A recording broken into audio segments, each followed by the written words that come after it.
মাৰ্ঘেৰিটা ব্যৱসায় সন্থাই পৰম্পৰাগতভাৱে এই টাউন হাউচ ফিল্ডখনত প্ৰত্যেক বছৰৰ দৰে এইবছৰো বিহু পাতিবলৈ আয়োজন কৰিছিলে।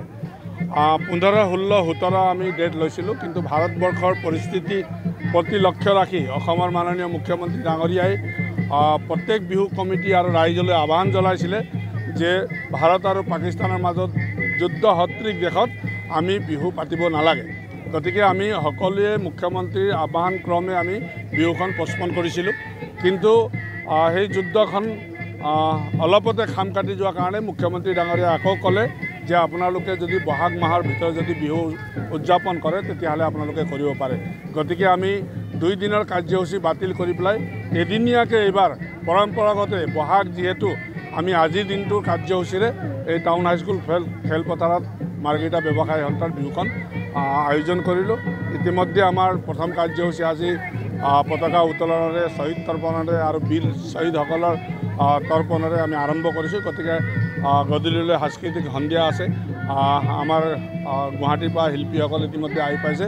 গতিকে মই ভাবোঁ পৰম্পৰাগত যিটো নিয়ম বা যিটো আমি বহাগ বিহু উদযাপন কৰোঁ, ঠিক মানুহে আৱেগক ল'ব নালাগে, কিয়কি এই 2টা দিন আমি বাতিল কৰি এটা দিন আমি কৰিবলৈ সক্ষম হৈছোঁ। গতিকে উদযাপন সমিতিৰ সকলো বিষয়ববীয়া আৰু মাৰ্ঘেৰিটা শুভাকাংক্ষী সকলক মই ধন্যবাদ জনাইছোঁ।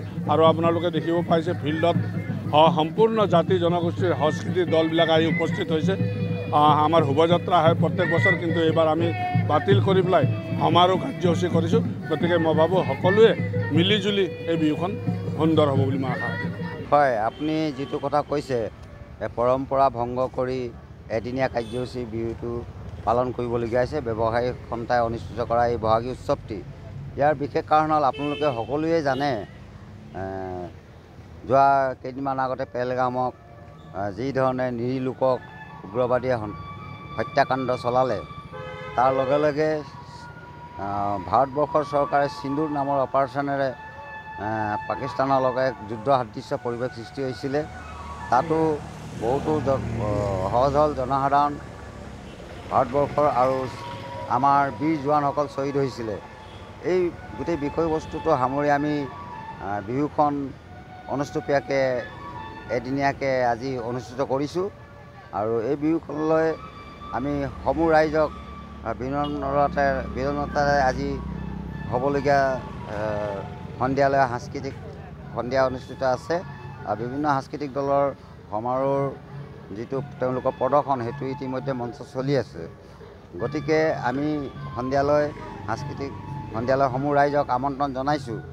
আৰু লগতে আমি ভাস্কৰ শৰ্মা ফ্ৰেণ্ডছ ক্লাবৰ পৰা ৰাইজক আদৰণি জনাই এখন তোৰণৰ ব্যৱস্থা কৰিছে। ইয়াত আপোনালোকে নিশ্চয় জানে, নিশ্চয় আপোনালোকৰ সেইটো সংবাদ মাধ্যমত ওলাব বুলি মই আশা ৰাখিছোঁ। পুনৰ পেহেলগামৰ যি নিৰীহ লোক আৰু সৈন্য বাহিনীৰ জোৱানসকলে যি দেশৰ আৰু জাতিৰ কাৰণে তেওঁলোকে উৎসৰ্গা দিলে, তেখেতসকলক শ্ৰী চৰণত মই সেৱা জনাইছোঁ। তেখেতসকল য'তেই আছে আত্মাত তেখেতসকলৰ শান্তিৰে থাকে, তেখেতৰ পৰিয়ালবৰ্গ যাতে শান্তিৰে থাকে।